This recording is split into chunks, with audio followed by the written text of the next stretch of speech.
Hello, my name's Eric Flowers and I'm here to introduce a film called The Pinnacle. And the idea of the film came from one of our members, Eddie Irwin, who was at a dancing school, and the teacher there explained to him that he wanted to become a judge at Blackpool, and that was his pinnacle of his life. And that's why obviously the film's called The Pinnacle, and I hope you enjoy it.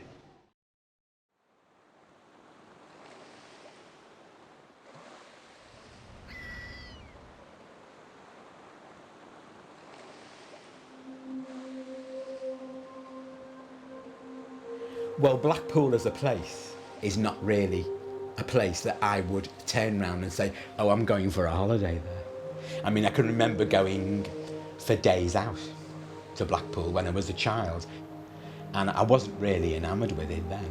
I didn't like the people who were sort of walking around.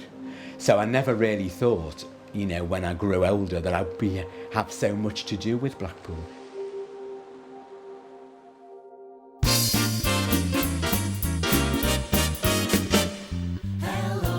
We always had music in our house. Whenever I heard the music on, I was always up moving my body in time to it. So I think I realised at a very early age, probably when I was about, say, 6 or 7, that I knew there was something inside me that needed to sort of perform, if you see what I mean. But I didn't do anything about it, really, till I was about 13. And I decided then to go along to my local dancing school and enrol. I remember when I first was learning to dance, one of the young ladies in the junior class, her father became the Lord Mayor of Liverpool. She said to me, my dad's having a Lord Mayor's ball, would you like to come? Now, to go to anything like that in those days was very prestigious. So I was absolutely over the moon about this. Anyway, the day came and I went, and I was only about 16 then. This lady comes over to me and she said, I believe you are a fabulous Latin American dancer. And she said, I'm going to request a paso doble, and I want you to get up and do it with me. So I nearly died. And sure enough, she went over to the band that was playing and she said, can we have a paso doble, please? The music struck up. I remember it very clearly, the Spanish gypsy dance. And next minute, this lady comes over, gets my arm, and we had to get on the floor and dance a paso doble. And doubtless the lady had ever danced or had a lesson in her life. And I had to get up on the floor and do, on my own, with this lady, in front of everybody, the Lord Mayor of Liverpool, his wife, and all the friends, and all the other dignitaries, and my dancing teacher, by the way, and her sister, and everybody was there watching me doing this paso doble.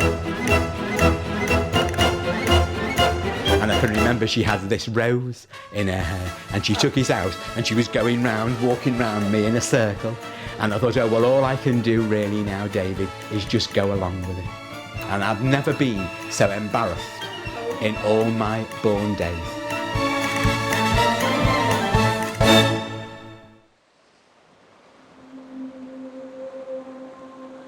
After I'd been dancing, I would say about 2 years, I started to develop this burning ambition that I wanted to become a dancing teacher. But obviously at 15, I was a little bit too young really to take that on board. So when I left school, I got a job in the menswear trade, and I did that for about 15 years. But in the meantime, I was nurturing my hobby, taking my exams and going in for competitions.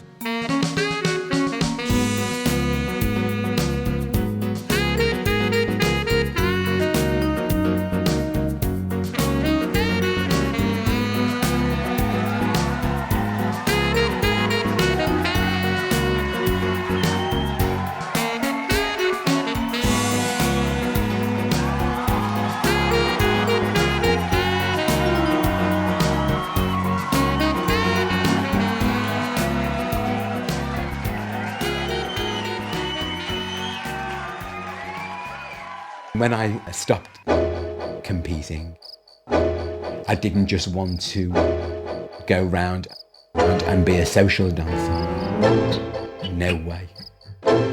No way. Follow the dream, become a teacher.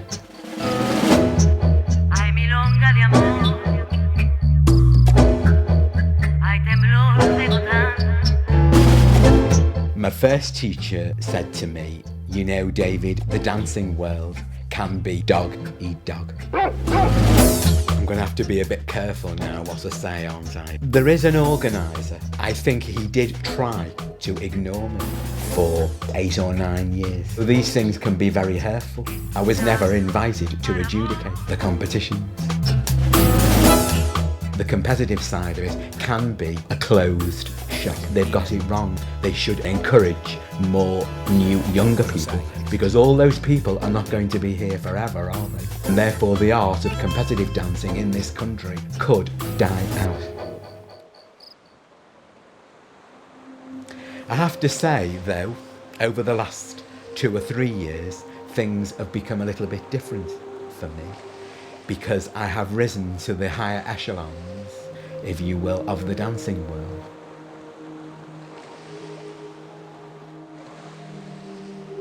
I wouldn't go to Blackpool for a holiday, but the big attraction as an amateur and a professional obviously has to be the Blackpool Dance Festival. It's the ballroom. I mean, it's so vast and it's so ornate. There's nothing like it in the world. I've worked hard to try and portray myself in a very good light in dancing, and I've always tried to live my life by the rules.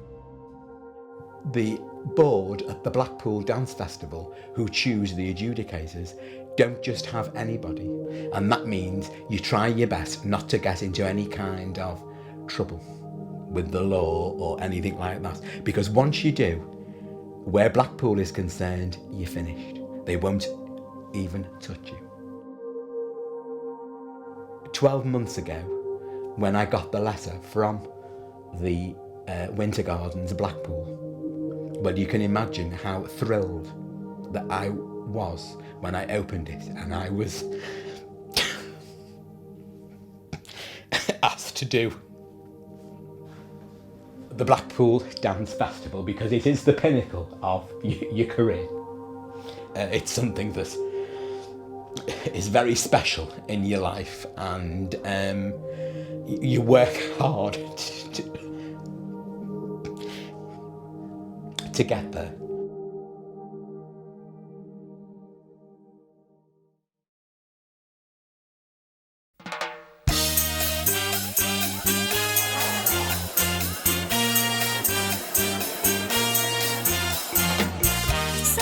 When you've been involved in dancing, you know, for 39 years, there's not really now, I would say, an awful lot of things that I really need to achieve. 2, 3, cha-cha-cha. You only get out of dancing what you put into it.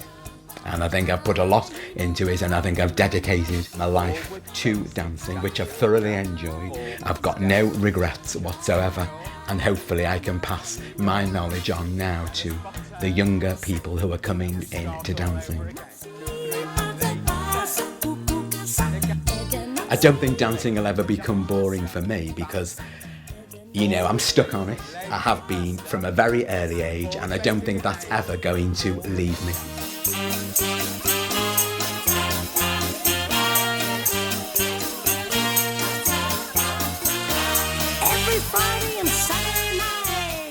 Right, now I think we'll go on now and do a little bit of the jive.